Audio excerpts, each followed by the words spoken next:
Media के साथियों, आप सभी का हार्दिक अभिनंदन है, हार्दिक स्वागत है।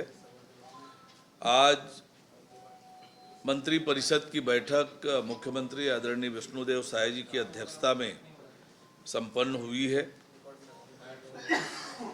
और इस बैठक में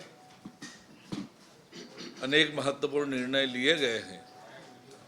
आप सबको ध्यान में होगा कि सुकमा जिले में नक्सल विरोधी अभियान के दौरान 9 जून 2025 को बम विस्फोट की घटना में हमारे अतिरिक्त पुलिस अधीक्षक आकाश राव गिरिपुंजे जी की शहादत हुई थी।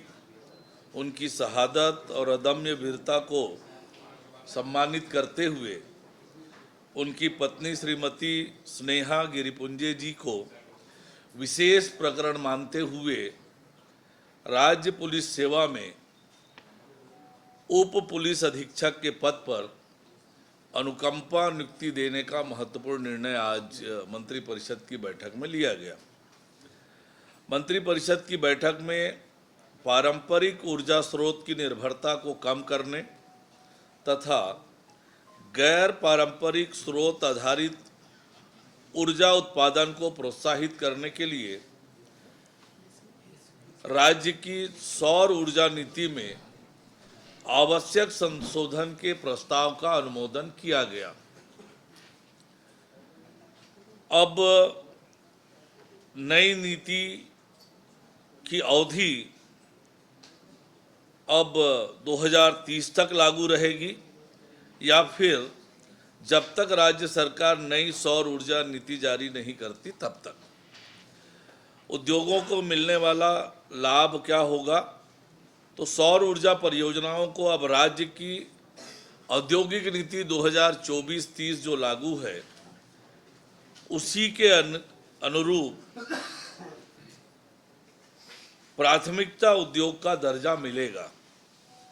इसके तहत निवेशकों को कई तरह की रियायतें और प्रोत्साहन मिलेंगे, जैसे ब्याज अनुदान, पूंजी लागत पर अनुदान, सूक्ष्म उद्योगों को जैसे मिलता है, जीएसटी क्षतिपूर्ति, लघु मध्यम और बड़े उद्योगों को, बिजली शुल्क में छूट, स्टाम्प में शुल्क में छूट, परियोजना रिपोर्ट तैयार करने पर अनुदान, भूमि उपयोग बदलने की फीस में छूट, भूमि बैंक से जमीन लेने पर शुल्क में रियायत मिलेगी।